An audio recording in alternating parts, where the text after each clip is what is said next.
Bienvenidos a otro capítulo más de Operación Crimen. Hoy con algunos cambios. El primero de ellos es que Valentina, por temas laborales, de su tiempo, no nos va a poder seguir acompañando en el podcast. Eh, ya la estoy extrañando porque voy a tener que hacer dos papeles a la vez, uno de análisis, otro de preguntar y estar atento a esta gran invitada que tenemos el día de hoy. Y digo gran invitada porque hace unos años, más o menos una década, tuve la oportunidad de conocer su caso, el caso de Ingrid Contreras, una mujer que fue condenada a 15 años de prisión por un presunto delito sexual. Y hago énfasis en que no solamente fue presunto, sino que fue condenada injustamente. Fue condenada porque el papá de sus propios hijos los interfirió para que ellos dieran un falso testimonio de un presunto abuso sexual. Y los niños, que en esa época estaban todavía muy chicos, ¿qué edad tenían en esa época? Doctor, buenas tardes. Mis hijos, los menores tenían, mi hija iba para 6 y mi hijo iba para 5. Seis Tenían y 5 y cinco. 4. Sí, es que recuerdo perfectamente no solamente la entrevista que le hacen a ellos en cámara Gesell, sino después la declaración en juicio de los menores y un análisis que en esa época tuve incluso la oportunidad de hacer para un programa de televisión, pero que con ese testimonio, fíjense, con ese testimonio es condenada a 15 años de prisión. ¿Qué matices tiene este caso? Primero, el papá de los niños trabajaba en esa época en juzgados y era alguien que conocía muy bien la dinámica del proceso de delito sexual. Y al parecer fue quien interfirió a los niños para que dieran ese falso testimonio. Em, en segundo lugar, es una condena que ella paga inicialmente en, en la cárcel de mujeres aquí en Bogotá, en el Buen Pastor, pero además estuvo en otras cárceles del país, y que significó no solamente un sufrimiento para ella de pagar una condena que no merecía, sino también para sus hijos. Y sobre eso vamos precisamente a trabajar y a hablar el día de hoy. Ingrid, bienvenida. Bienvenida. Gracias por estar acá, por haber aceptado la invitación. Em, y en primer lugar, pues quiero que con su propia voz nos resuma, ¿sí? Antes de la condena, ¿qué fue lo que usted vivió? Em, lo que viví, o cómo lo conocí a él, o en específico qué, doctor Belisario. Bueno, empecemos por inicialmente cómo lo conoce. Bueno, la verdad, yo tenía unos 19 años. Yo trabajaba como vendedora ambulante en las calles de Bogotá, pero en específico em, me hacía en la décima como con 13. Ahí hay un edificio grande de juzgados que no se me sale el nombre, y yo vendía productos ahí, y este caballero salía todos los días y me veía muchas veces, pues llovía, se me arrimaba, me compraba los productos, me mandaba almuerzo, que el cafecito. Muchas veces me decía, oye, está haciendo mucho solo, esto está muy solo, mira, te doy esto sin ninguna compromiso, vete para tu casa, tú tienes hijos, tal cosa. Y yo, pues, a mí se me hacía raro, pero a la vez, pues, amable, porque un señor que trabajaba con tan buena presencia, fijarse en una chica pues no tan educada, como tan estudiada, como tan de altura como él. Entonces, pues, En esa época, Ingrid, usted tenía 19 y él cuántos. él tenía 43. Mm, ok. ¿Y qué pasó? Entonces, a medida que se volvieron estos cortejos, él un día apareció a mi casa y empezó a, em, a visitar a mi mamá, a mi papá, a preguntarles cuál era mi vida, que de hecho él ya la sabía porque él ya había investigado sobre mi vida. Y hasta que un día llegó a mi casa y sentó a mi padre y a mi madre y le dijo que bueno, que él era un señor que trabajaba en la fiscalía, que él veía mi trabajo, que él se había enamorado de mí y que él quería ayudarme, que él quería sacarme, por decir, de la calle como vendedora y darme una ayuda, que yo pudiera estudiar, que yo pudiera prepararme, que darme como una estabilidad emocional, económica, afectiva, bueno, en muchas áreas y pues mi madre, de hecho, a solas me dijo, Ingrid, oye, de verdad, este señor, pues él también era como pintoso. Entonces mi mamá me dijo, Ingrid, pues, o sea, es una oportunidad que usted no puede desaprovechar, que nunca jamás, quién sabe cuándo se le puede volver a ocurrir, a pasar. Y yo, pues, obviamente, acepté, pensando en un futuro, ¿no? En un progreso, en un avance.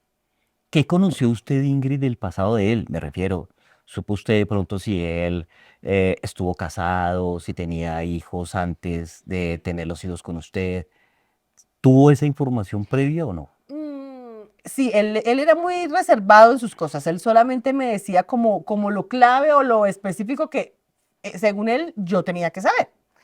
Él me dijo que sí, efectivamente, claro, él en su época fue un hombre casado, se había divorciado, la esposa vivía en Bucaramanga, él tenía 3 hijos y los 2 hijos mayores de él en ese momento supuestamente estaban en Londres estudiando y que él estaba a cargo de una de su pequeña hija, que en ese momento tenía como 11 años y que vivía él, la hija y la niñera. Entonces, pues yo le creí, o sea, yo le creí y de hecho esta chica iba a mi casa y se ponía a hablar conmigo y me decía, sí, es que yo vivo con mi papi, con la niñera, es que, entonces, bueno, pues nosotros le creímos. Una niña de 11 años, hombre, ¿cómo no va a ser creíble Claro. para mí todo en ese instante era verdad? ¿Le indagó en algún momento, Ingrid, cuál había sido el motivo por el cual él se había separado de esa primera mujer que tuvo? Sí, claro, o sea, uno de mujer siempre tiene como esa curiosidad de saber por qué, como un hombre tan prometedor, Ujú. tan 10, no le funcione una relación afectiva. Y él me decía que realmente la señora era un poco mayor que él cuando él se casó, que de pronto se casó él muy joven, la señora ya tenía más edad, que fue algo a la ligera y que realmente a transcurrir de los años él se dio cuenta que esta señora lo único que quería era dinero, que era muy materialista. Entonces, que ella lo único que quería aparentar era la mejor casa, el mejor carro, la mejor sala, o sea, que en el círculo de su barrio, de su manzana, de su extracto, vieran que ella era la mujer próspera en el sentido, o sea, que tenía como un hogar de ensueño Ujú. y que eso era lo único que le interesaba, que ella no le importaba si era afectiva con él, si, ¿cómo le explico? Si le mostraba atención, no, él ya solo era en el círculo familiar, de amigos, que tenía que guardar las apariencias. Ajá. Pero de resto, ya lo que le importaba era que diera plática para poderse comprar el último carro, la última lavadora, todo. Ok. En relación con el trabajo de él, ¿qué le decía? ¿Que él qué hacía ahí en los juzgados, en la fiscalía? Bueno, pues para mí realmente me causó curiosidad y fue algo como novedoso para mí en ese primer instante, pues porque realmente yo ya mucho había acabado el bachillerato y él me planteó su trabajo como algo, uy, wow, como si fuera el detective 007. Entonces, que él tenía que irse de cursos, de allanamientos, de investigaciones, que él hacía seguimientos a personas y bueno, que le daban muchos casos, que él estuvo en antinarcóticos, que estuvo en familia, que estuvo, bueno, en muchas unidades. Ujú. Y pues eso a mí se me hacía súper guau. Entonces, pues De hecho, yo muchas veces fui a Palo Quemado los viernes y le ayudaba a hacer estadísticas y a organizar los procesos. Y él me decía, métame este escrito que hago en tal lado, aquí, acá. Conocí, me rodeé de un círculo de amigos, pues, de altos rangos que para mí era un honor, era un orgullo. Yo decía, hombre, chévere, súper, porque conocí diferentes jueces, fiscales, bueno, en fin, muchas personas y yo decía, bueno, chévere, entonces más creíble todavía. Bueno, entonces él, con base en todo esto, la conquista, se van ustedes a vivir, tienen... No, nosotros no nos fuimos a vivir al Ok, instante de pronto. porque él decía que vivía con la hija y la niñera y que no podía, él se iba y se quedaba de pronto un fin de semana o iba todos los días o iba y se quedaba con la hija, pero él todavía en ese momento no se había ido a vivir conmigo. Ujú. Hasta que yo ya fue que quedé en embarazo y ya no fuimos a vivir, pero la niña, él decía que no, que le tenía una niñera exclusivamente para ella en su apartamento y que él no tenía que descuidarla, pero que, o sea, por el momento era mejor así. Ujú. ¿Y usted descubrió de pronto algo extraño con eso que él le decía de la presunta niñera, de que tenía que irse unos días?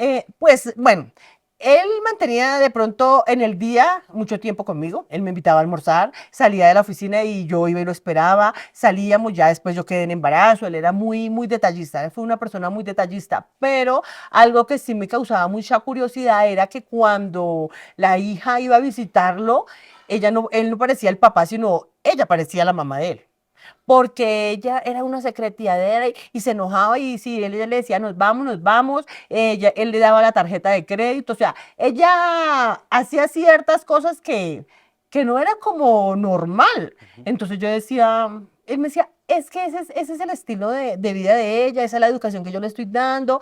Bueno, después tú lo entenderás, después te explicaré cuando yo te enseñe a cómo vamos a crear nuestros hijos. Entonces, pues yo pensaba, yo decía, ah, bueno, pues sí, él tiene más educación, tiene, de pronto si yo estoy, bueno, no sé, errónea, equivocada o mirando cosas donde no las hay, pero sí, claro, habían cosas de, de, de, de uno haber analizado más Ujú. y de pronto si las hubiera analizado más, no hubiera caído en ese juego. Ok. Tienen dos niños, ¿sí? ¿En qué momento se empieza a fracturar la relación? Pues, ¿en qué momento se empieza a fracturar la relación? Cuando él me dice que, que si quería que él me comprara una casa. Entonces yo le digo que obvio, pues, ¿quién no quiere tener su Claro. casa, su familia, sus hijos? Pero resulta que un día, en ese transcurso de ir a mirar casas, de una cuestión de la otra, alguien golpea mi puerta. Y mi mamá sale y le dicen, hágame un favor, la señora Ingrid. Mi mamá me llama, pues porque la señora era una señora para qué, muy bien vestida, venía en un carro con otras tres señoras Ujú. y antes de yo conocerlo a él, yo también en un tiempo trabajé en esas revistas de Jambal, Éxica, todo eso, entonces yo pensé que eran otra vez asesoras. Cuando yo salí, la señora se quedó así mirándome de arriba abajo y me dijo, ¿usted es Ingrid? Yo le dije, sí, sí, señora, yo soy Ingrid, ¿qué se le ofrece? Me dice, ¿usted no sabe quién soy yo? Yo le dije, mi señora, pues hasta ahorita la veo, si usted no me dice, pues no sé quién es usted. Me dice, pues yo soy Ángela Tavera de Rojas, la esposa oficial de la persona con que usted está. Y yo quedé, o sea, ese día em, se derrumbó ese pedestal, esa, eh, mm, esa porcelana que yo había idolatrado. Ese día se derrumbó. De ahí fue cuando yo me empecé a dar cuenta realmente la clase de persona con que yo había convivido 12 años. ¿Qué motiva esa denuncia que ocurre después? Pues yo pienso que a raíz de toda esa cuestión, porque eso fue terrible, ella se presentó como la señora que era casada, en el carro tenía otras tres señoras más que también decían que eran esposas de él, o sea, él era casado con ella, vivía con ella y conmigo, y con esas tres señoras también tenía hijos y eran como él iba y las visitaba, les daba su cuota, se acostaba con ellas y chao, y así. pero de lleno vivía con ella y conmigo. Para ella de pronto fue más preocupante. ¿Por qué? Porque como realmente ella sí conocía el estilo de vida de él, yo no. Él se iba y duraba 6, 7, 8 meses y para mí se hacía muy fácil porque él me decía que, como le digo, se iba para allanamientos, para cursos, para investigaciones De y comisión. eso de comisión y para mí era verdad porque él me mandaba fotos y con amigos y estudiando y bueno, muchas cosas y como yo no sabía, me mandaba plata, me tenía bien, o sea, no me hacía falta nada como para haber tenido una alerta, pero para esta señora sí, porque ella realmente conocía qué clase de trabajo y para ella no era nada normal que él le dijera miles de mentiras y ella contrató un detective. Y el detective fue el que le dijo, bueno, es que tiene a esta, tiene a esta, tiene a esta, tiene a esta y la tiene usted. Eso realmente fue lo que, el detonante. Y yo dije, o sea, no, en mi casa todos quedamos, porque él era el doctor, el señor, el correcto, el que sí ve, el que de pronto amó a nuestra familia, el que nos ayudó, el que nos guiaba, el que tenía siempre un consejo, una solución, todo. Y cuando me sale con esa, yo qué fue, o sea, entonces a raíz de eso yo intenté eh, llevar una convivencia sana, pero realmente no, fue terrible, fue terrible. Y yo le reproché mucho, él me decía que lo perdonara, que realmente él me amaba a mí, que él no me había dicho nada, era porque sabía que me iba a perder, que él no me quería perder, que lo perdonara, pero que él no tenía nada con ella, con ninguna, que la única que me amaba era a mí. Entonces yo intenté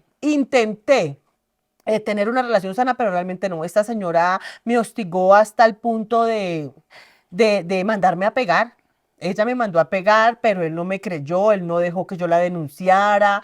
Esta niña, después de que iba a mi casa, de que me decían, sí, yo vivo que la niñera, de decirme delante de la señora, ay señora, yo a usted no la conozco, ¿quién es usted? Y yo decirle, venga, Ivonne, venga, niña, usted. No, o sea, todo el mundo era como, o sea, todos eran como unos títeres. Yo no entiendo cómo era esa familia. Y entonces yo dije, no, definitivamente ya no voy más y no voy más y no voy más. Y bueno, usted toma distancias, se separan. ¿Qué ocurre ahí? Sí, yo me voy de nuevo, como siempre, para donde mi papá y para donde mi mamá. Mi papá me apoya y me dice, mi mamá me dice, pues, que lo pensara.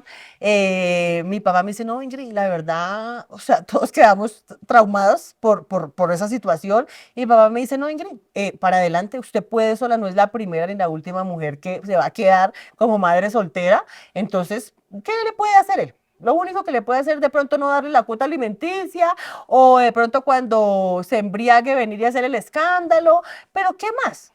Y obvio, yo decía, sí, ¿qué más me podrá hacer? Ok.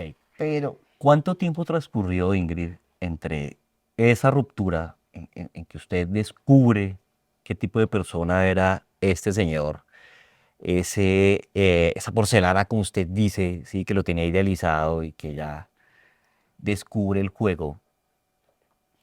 ¿Cuánto tiempo pasa en esa ruptura y en la denuncia que le colocan en su contra? no, yo me separé, yo alcancé a estar separada de él casi como unos 6, 7 meses. Ajá. Pero yo creo que lo que detonó la denuncia que él me hizo fue porque yo fui al bienestar familiar. El 8 de noviembre, el 7 de noviembre yo fui al bienestar familiar, yo conté mi caso, conté que me había separado, bueno, conté todo. Y la defensora de familia efectivamente me da una citación y me dice, llévesela al caballero para que el 9 de noviembre estén acá. Yo efectivamente el 8 de noviembre me dio como por la gran idea de ir arriba al Parque Nacional, que hay unos juzgados de delitos sexuales donde él en esa época trabajaba Ahí va. y yo le llevo la citación, o sea, normal, yo dije, pues no hay nada, o sea, el respeto ante todo, o sea, no entiendo por qué no podíamos terminar en buenos términos, ¿verdad? Y le llevé la denuncia, pero al otro día, el 9 precisamente el día de que teníamos la citación en el bienestar, a mi casa llegan y mi papi tenía en ese tiempo un café internet, yo trabajaba ahí y cierran media manzana, con carros blindados, unos hombres de negros inmensos con metralletas a romper la puerta. Me llaman, que dónde está Ingrid Contreras, un señor de esos me agarra así de acá y me va a tirar para la calle. Mi hermana, Erika, Ujú. ella me cogió y con el esposo de la espalda y me entraron a la casa y mi hermana pues siempre ha sido muy entralona y sale y dice, venga, venga, venga, un momentico, o sea, ¿qué es lo que está pasando aquí? ¿Por qué se van a llevar a mi hermana? O sea, yo parecía peor que la mujer de Pablo Escobar. Entonces, ellos le dijeron, no, es que ya tiene una denuncia, pero no me decían por qué me iban a llevar, de qué era la denuncia, quién me estaba denunciando, nada, simplemente que yo tenía que ir a acompañarlos y en esas camionetas blindadas. Y mi hermana, pues a todo el mundo, o sea, mi hermana lo único que se le ocurrió fue Álvaro, Álvaro, Roja, Álvaro la va a desaparecer, no la dejemos ir, no la dejemos ir. Entonces mi hermana le dijo, venga un momentico, si ustedes realmente son la justicia, espérenme, muéstreme en una orden de Claro. captura, muéstreme en una orden de allanamiento, espérenme un momentico, yo llamo al CAI de aquí de mi barrio, que sea el mismo CAI, que venga y nos acompañe hasta donde la van a llevar y que esto sea legal, porque esto no es legal. Entonces, efectivamente, ellos ya como que dijeron, no, ella no es como tan bobita. Ujú. Entonces ya pararon un momento esto, mi mamá casi se les arrodilla porque que iban a destruir toda la casa. Y mi mamá le dijo, venga, pero es que un momento, o sea, ¿por qué me van a destruir mi casa? En ese momento, pues, nosotros, o sea, nos cuestionábamos, tratamos de llamar a este señor, que por qué, pero él lo único que me contestaba y se reía. Entonces, a mí ya me llevan para la estación de Tunjuelito, para el URI de Tunjuelito, y ahí es cuando realmente me doy cuenta por qué me habían denunciado, quién me había denunciado, y, otro golpe más bajo del que había recibido de que tenía más mujeres. Pero él ya me había amenazado, o sea, ya me había mandado a decir que si no lo perdonaba, me iba a arrepentir toda la vida. Pero mi papá, como le digo, él me animaba y me decía, no, no hace nada. Pero pues realmente no pensamos que él tuviera esa magnitud de Los venganza. alcances. Sí, claro, esos alcances. Ese personal que llega abruptamente a su casa, que la intenta sacar a la fuerza de esa manera violenta, ¿era personal del CTI o de la policía? No, era personal del CTI, pero resulta que cuando nosotros ya llegamos a la estación, solo iban dos personas por mí, que trabajaban en la URI. Ujú. El resto era personal, amigos del hermano de él, que trabajaba en ese momento en el CTI. Y cuando ya vieron que a mí me montaron en la patrulla y me llevaron al CTI, todo el mundo se esparció. O sea, cuando volvimos a mirar, de toda esa caravana que había en mi barrio, ya no había nadie, solo el señor, los que realmente iban a hacer la diligencia. Y cuando llegamos allá, totalmente se retrataron. ¿Quién no? ¿Pero cuándo, señora? Si solo fuimos con usted, pero señora, que, o sea, no, señora, usted está equivocada, o sea, y bueno, ahí dejamos ese tema, pues, porque había algo más grave en que pensar, que quién eran los que me iban a... ¿Tuvo una audiencia de legalización de captura, Ingrid? No, a mí es que, doctor, mire, yo ahora que de pronto me pasó esta cuestión y analizando otra clase de casos similares a los míos, y todavía han pasado 5 o 6 años y todavía no se han resuelto sus casos, Ujú. y a mí en menos de 48 horas yo ya estaba detenida y ya estaba en el Buen Pastor. A mí me llevaron a la URI, Ujú. al otro día Ah, al Buen Pastor, derechito al Buen Pastor. Y como al mes de estar en el Buen Pastor es que me llaman para la primera audiencia. bueno, ¿quién ejerció su defensa en ese momento? Ay, no, pues la verdad, mi familia, mi hermana Erika, ella, desde el primer momento que me pasó esto, ella fue una incansable luchadora de demostrar de que este señor, a pesar de que tuviera sus, sus poderes o que tuviera sus influencias, también le cabía la ley. Pero tratamos de ellos porque yo ya estaba en la cárcel, ¿no? De llamar a emisoras, de llamar a entidades, a bufes de abogados, y claro, hubo un abogado que él se puso la mano en su corazón y dijo, wow, qué caso el tuyo, yo te voy a colaborar. y él fue el que me llevó el caso, realmente. O sea, él me llevó el caso, pero nosotros, mi hermana era la que tenía que ir, bajar, subir, hacer todo lo que él le decía porque él tenía otros casos. Ingrid, ¿en qué momento se entera usted de por qué la estaban acusando? En la primera audiencia, en la primera ¿Qué le dijeron? audiencia, me dijeron que el señor Álvaro Rojas me denunciaba porque yo presuntamente a mis hijos, les pegaba, porque ellos veían como yo tenía sexo con otros hombres, que yo me emborrachaba y que todos mis hijos estaban, mejor dicho, que todos participaban en una orgía conmigo.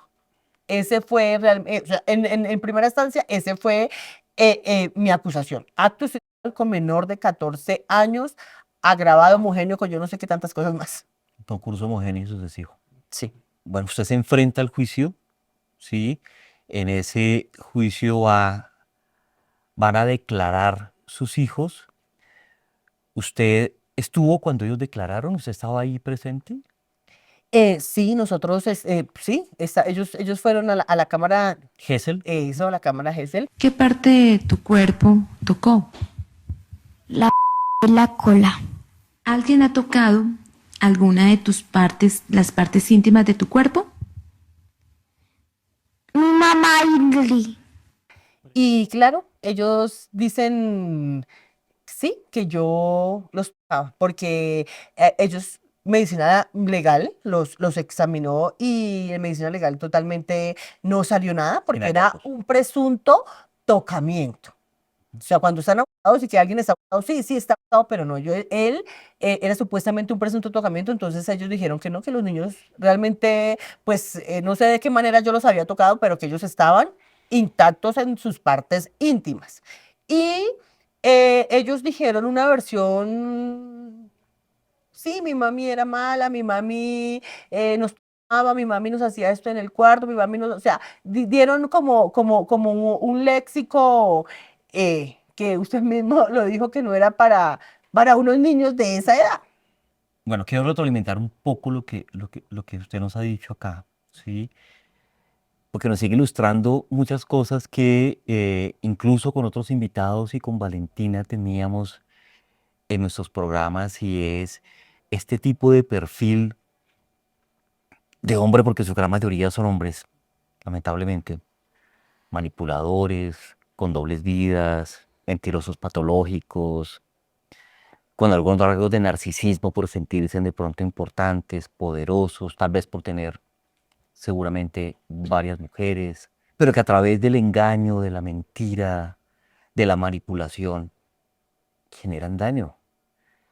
Pero más perverso aún, Ingrid, es encontrar que por el hecho de que usted quiera denunciar una situación de la cual tiene derecho, ponerla en conocimiento de ICBF para la custodia, para la cuota alimentaria, para regular las visitas, para lo que hubiera sido, a lo cual usted y en ese momento sus hijos tenían el derecho, pues él como forma de venganza haya colocado esta falsa denuncia en su contra y sobre todo una denuncia tan grave como lo es delito sexual, que no solamente tiene un estigma a nivel mundial, eso no solamente nos ocurre en Colombia, en cualquier país del mundo, por lo menos que yo conozca, que haya visitado el delito sexual es bastante fuerte, es bastante estigmatizado, pero pues principalmente en nuestro país porque lamentablemente se ha vuelto pan de cada día. Y mucho más perturbador que sea una mamá la que presuntamente abusa de su hijo y de su hija, cosa que es un poco atípica, no digo que no ocurra, ¿sí? Pero las abusos sexuales existen, por supuesto que sí, en menor proporción que los hombres abusadores sexuales, y también en menor proporción existe o puede existir un abuso sexual de niño y niña. Yo he dicho que por lo general tiene una preferencia por género o por sexo. ¿Sí? O abusan del niño o solamente de la niña. Pero que lo hagan con los dos, pues eso es inusual. Y fue en su momento lo que también llamó la atención, que incluso tengo conocimiento de que un psicólogo de bienestar familiar, precisamente, que evalúa a sus hijos, dice, ellos están interferidos, ese relato no es un relato real. Hace un análisis psicológico del relato, de la credibilidad del relato, y en esto quiero aclarar.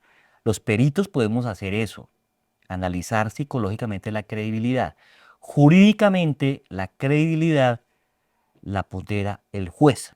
Es decir, él es quien al final decide si creerle o no creerle a los menores presuntas víctimas. En este caso, el juez creyó y la condena usted en primera instancia o la absuelve en primera instancia. No, el juez al ver todas las inconsistencias, porque es que en un juicio totalmente, primero no habían pruebas, o sea, nunca hubo una prueba, Reina, que dijera condenamos a Ingrid porque sí, porque está la prueba. No. Bueno, voy a interrumpirle en esto, Ingrid, porque quiero también ilustrar sobre lo siguiente. Mira, delito sexual con menor de edad puede ser en dos modalidades. Una de actos sexuales abusivos y otra de acceso carnal. El acceso puede ser vía oral, anal o vaginal. En el caso particular suyo, como usted lo dijo, estudió en medicina legal, no había ninguna evidencia de un acceso, pero sí de unos presuntos actos. ¿Qué es lo que se constituye en prueba ante unos presuntos actos sexuales abusivos?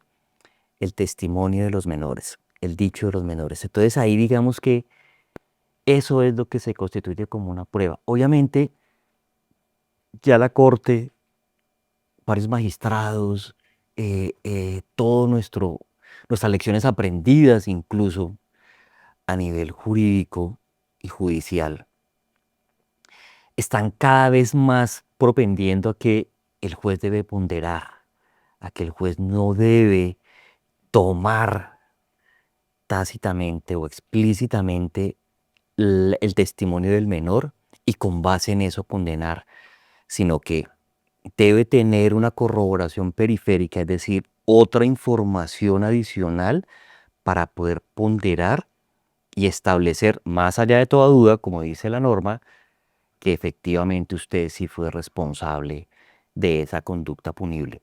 Pero entonces quiero que clarifiquemos, en esa primera instancia, ¿usted es condenada o es absuelta? Soy absuelta.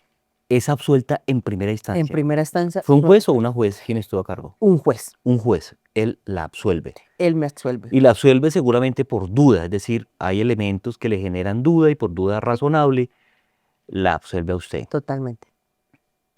¿Recupera usted la libertad cuando está absuelta? Sí, claro. Alcancé a durar 17 meses libre. En esos 17 meses fue donde, o sea, los aproveché al máximo. Fui al bienestar. Allá me mandaron cualquier cantidad de requisitos como para volver a tener visitas supervisadas con mis hijos, pero realmente en el bienestar familiar también desde el primer momento me acusaron. Dijeron, usted es una violadora y punto. Y me pusieron todos los peros. Y a raíz de eso me pusieron una serie de requisitos que yo los hice al psicólogo, al psiquiatra, a la procuraduría. Bueno, fui a donde el doctor Víctor en la Universidad Santo Tomás y él efectivamente dijo, el dictamen de él o la conclusión de él para la defensora de familia fue que realmente yo era apta y que este señor nunca había ido a las citaciones, que él solo se refería a mí era con palabras groseras, que no llevaba nunca a los niños a esas visitas y que entonces él realmente notaba y la conclusión de él era que yo era apta para volver a ver a mis hijos, pero la defensora de familia nunca lo hizo. Nunca lo hizo. Ingrid, quiero volverme un poco porque es que esto es una cosa... De locos. Sí, es tenaz. Uno obviamente por todo lo que conoce se da cuenta de todo el daño colateral que está ahí. Es como un efecto dominó. O sea, la capturan, va al Buen Pastor. ¿Ahí cuánto tiempo dura usted hasta que vuelve a recuperar la libertad por el fallo de primera instancia? ¿Cuánto tiempo estuvo usted privada de la libertad? Bueno, la primera vez, 2 años. 2 años privada de la libertad. O sea, mientras se produjo el Todo juicio el juicio fueron 2 años. y usted es absuelta y durante ese tiempo obviamente la alejan de sus hijos. Siempre, No tiene desde el... contacto con ellos, exacto. Este señor los interfiere, los convence de esa manera macabra de una situación que no ocurre para que ellos vayan y declaren. Sin embargo, y afortunadamente digo, para esa primera instancia, usted es absuelta, recupera su libertad, debe hacer toda esta tramitología Exacto. para que las instituciones digan que usted tiene la idoneidad parental de poder tener contacto con sus hijos y que no sea un riesgo para sus hijos. ¿Sí? Sin embargo, ese tema no se da bien. No, a Hay pesar de estigmas. que cumplo con todos los requisitos paso a paso, que el bienestar familiar y cada entidad donde me mandaban, les llevaba las pruebas y les llevaba todo lo que me pedían, sin embargo, se cerraron a que yo no era apta ni mi familia para ver a mis hijos. Mencionaba usted anteriormente que alcanzó a tener unas visitas supervisadas, ¿sí? Con sus hijos. No, se supone que el psicólogo le había dicho a la defensora de familia que yo era apta y que la opinión de él era que podían darme esas visitas supervisadas. Ok. Pero cuando el psicólogo citaba al papá y a los niños, No iba. él nunca fue. Él nunca fue. Yo iba y me quejaba ante el bienestar y yo le decía, bueno, señora defensora, usted a mí me manda a hacer ciertos requisitos y yo le cumplo y a este señor, ¿por qué no le pasa nada? ¿O por qué para él no, o sea, yo quiero ver a mis hijos y ella también o sea, me ponía diferentes trabas y peros y entonces ahí terminó todo hasta que me volvieron a, a dar el fallo de condenatorio porque él apeló, ¿no? Ok. En ese lapso, ¿pudo usted ver a sus hijos o no? No, nunca. Entonces, hay apelación. La apelación tumba el fallo de primera instancia. Sí, señora. A usted la captura nuevamente. Me condenan a 15 años, sí, señor. Y yo me entrego porque ¿qué más iba a hacer? Ajá. ¿Y a dónde la llevan? Me llevaron para Pereira, para la cárcel de Pereira, La Badeja. Ujú.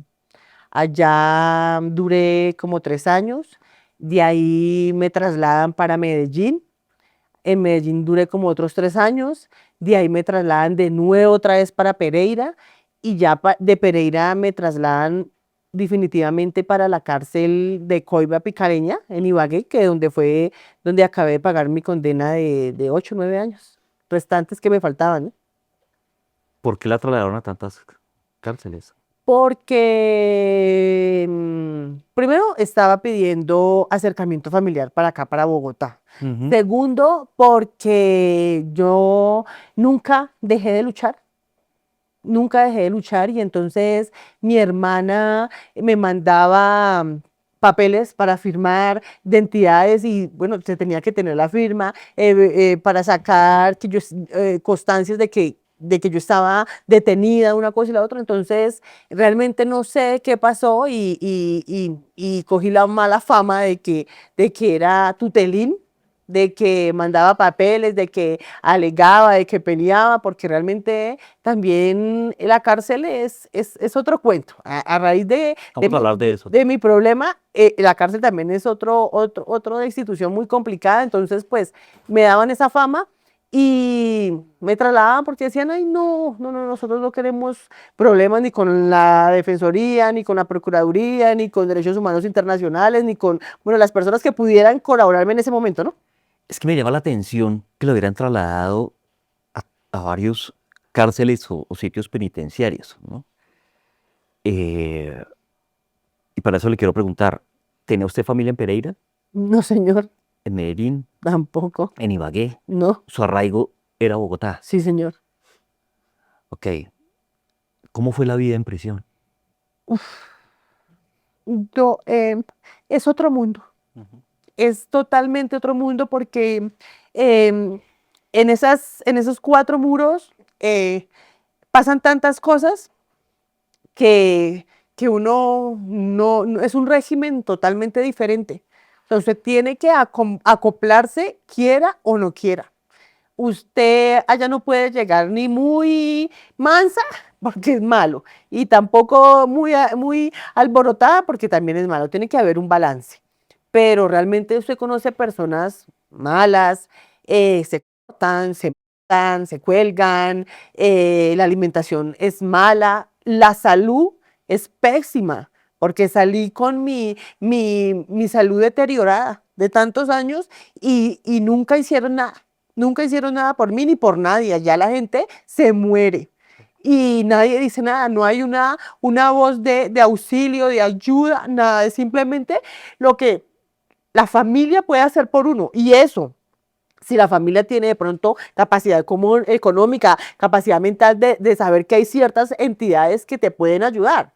Pero hay muchas personas que no, o sea, se centran en que están allá y, bueno, como a vivir la vida por vivirla porque no hay más. Y Sobre. porque ya los condenaron y porque ya es una supervivencia. Totalmente. Bueno, usted es condenada entonces en segunda instancia a 15 años, Sí, señora. paga 8, los paga porque tuvo buen comportamiento, porque hizo descuentos, ¿por qué? No, yo no pagué solo, yo pagué 13 años de cárcel. 13 años, 13 años de cárcel, prácticamente mi condena. con los descuentos a los que tuvo derecho, Eh, o no descontó. claro, o sea, ahí es donde ya, ahí también voy. Claro, nosotros, de pronto estos delitos, porque hay delitos de lesa humanidad donde solo le permiten descontar, no hay más privilegios, ni prisión domiciliaria, No. ni condicional, Sí, ni nada de así eso. es. Porque No, es un, subrogado penal. exacto, para otros delitos sí los hay, Sí. ¿verdad? Ujú. En ese momento yo no tenía esa clase de beneficios, pero sí descontaba, trabajaba, hacía aseo, estudiaba, estudié, me gradué de operaria en panadería, repetí el bachillerato por querer hacer algo, tampoco hay oportunidades para trabajo, no hay oportunidades de estudio, entonces esos son años perdidos. Y realmente yo se lo digo de corazón, no. Yo fui una incansable de mi descuento, de poder descontar para poder salir, pero resulta que igual ahí hay un sistema que no le importa a nadie. La gente para usted, las personas que trabajan allá, usted no le importa porque usted ya está condenada y según lo que dice el juez o lo que dice la sociedad, usted es una criminal. Entonces no les importa. Entonces muchas veces los cómputos se perdían, las fechas que usted tiene de descuento nunca aparecen. Entonces a mí realmente se me perdieron. Y en la cuestión de tantos traslados, los papeles nunca llegan completos. Entonces siempre peleé por eso, porque el juzgado pidiera a los establecimientos que por favor me dieran mi descuento completo y decían que no, que no, que yo no descontaba, que no sabía, si no apareciera porque nunca había descontado. Entonces, realmente por eso me tocó hacerla prácticamente física. 13 años, Ingrid, 13 años físicos y cómo era vivir, sentir que se estaba pagando una condena por algo que no había hecho, por algo de lo cual no era responsable. ¿Cómo era vivir con esa rumiación en el día a día? Uy, no, es algo realmente desgastante. Primero, porque usted está en un sitio donde sabe que su vida se le está consumiendo, año tras año, que está estancada en un lugar donde así usted quiera hacer miles de cosas, no se puede. Fuera de eso, las personas que realmente tenían que pagar estaban disfrutando en la calle.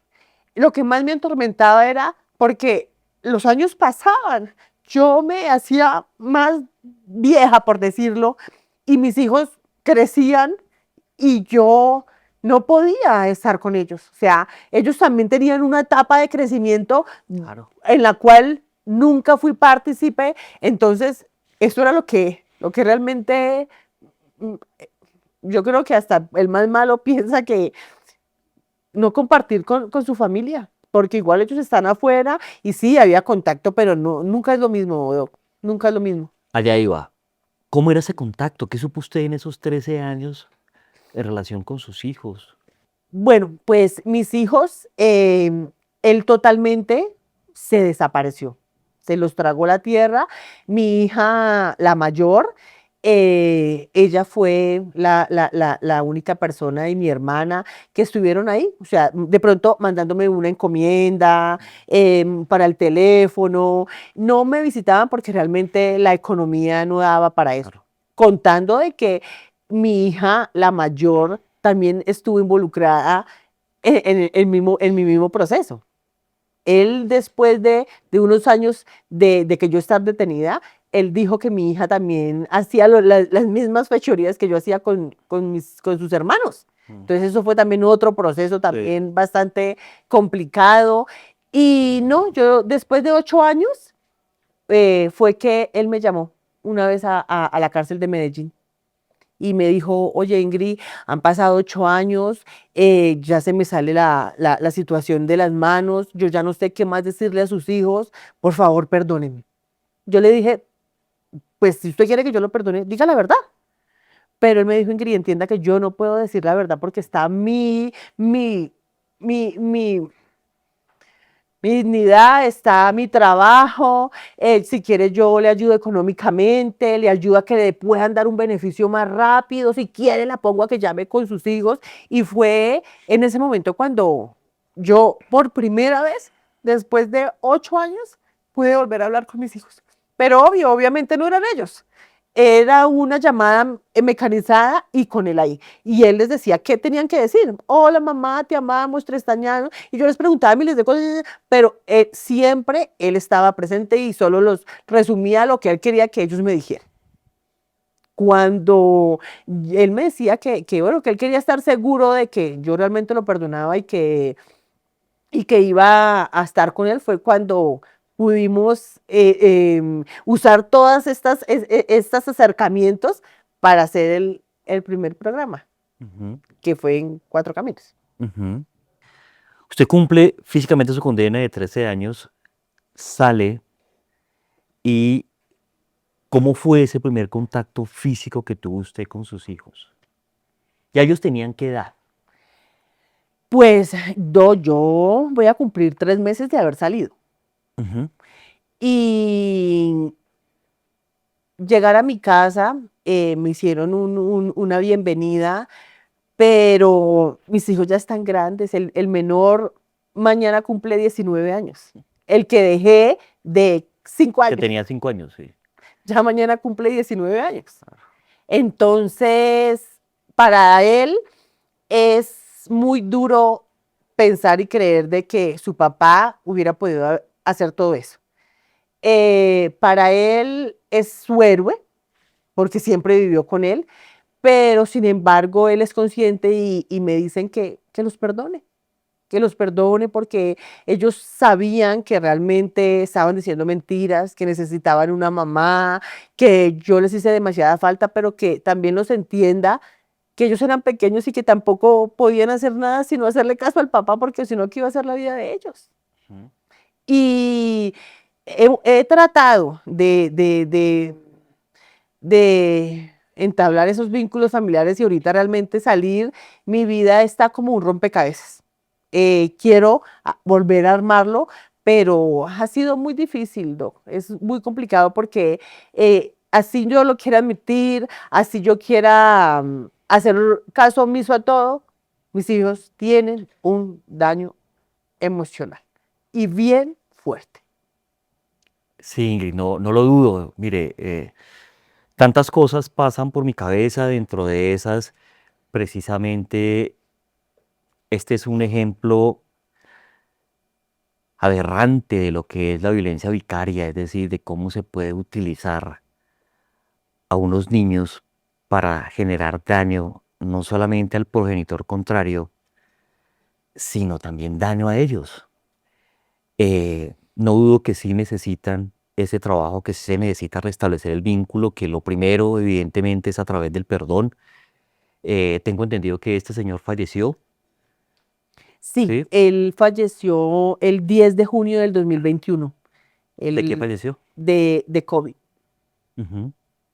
Entonces, a raíz de que él falleció, pues a mis hijos se los llevaron automáticamente para el bienestar familiar.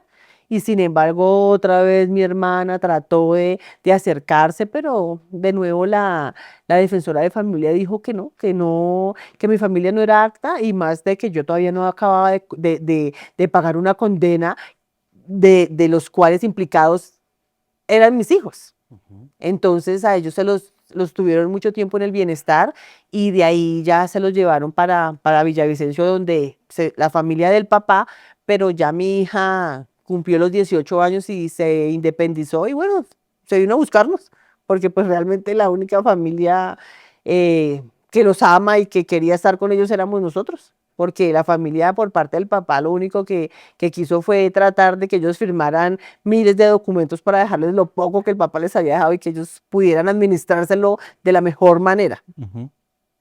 ¿Cómo es su vida ahora, Ingrid? ¿Qué está haciendo ahora? ¿Cómo está llevando la vida, el día a día? Pues salir con un proyecto de vida y pensar de que voy a tener, iba a tener mi vida soñada y salir a la realidad es un choque bastante impactante y frustrante. Tengo un emprendimiento eh, en el cual tenía todo mi energía, pero ha sido muy complicado. Ha sido muy complicado.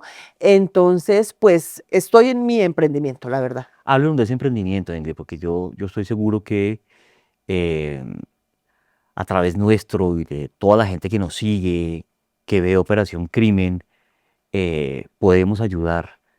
Cuéntenos qué es, de qué se trata, dónde está ubicado.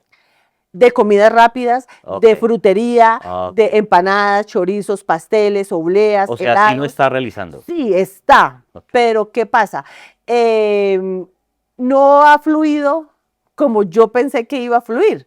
¿Por qué? Porque primero tener un negocio o inyectarle un negocio genera costos porque todo vale. Una mesa vale, una vitrina vale, Los ingredientes. o sea, todo Todo. vale. Entonces, pues realmente sí han habido personas que me han colaborado, no voy a negarlo y de mano les agradezco, pero realmente yo sé que la gente tampoco tiene obligación, la situación del país está bastante complicada. Pero muchas personas también me llamaron y me dijeron, oye, tranquila, yo te doy una freidora, oye, tranquila, yo te doy un sartén, oye, tranquila, yo te llevo una mesa, oye, yo te llevo un mercado, pero pues me ilusioné y yo dije, no, pues con esto, full, pero realmente no ha sido así. Entonces he tenido que trabajar con las uñas, ir a vender empanadas puerta a puerta en la calle, golpear en las cafeterías, bueno, hacer otras alternativas como para poder sostenerme el día a día. Ujú. Entonces, pues bueno, les invito a que vayan y conozcan mi local. Las personas que me quieran ayudar de las ¿Se diferentes sabe la dirección formas. del negocio? ¿Cómo se llama? El negocio pues no tiene todavía nombre. Hay que ponerle uno. La dirección es calle 48 Sur, número 2685. El barrio es El Carmen, pero para más facilidad queda a 2 cuadras bajando por todos los buses de la 68 del centro comercial El Tunal. Y mi número es el 321-486-8508.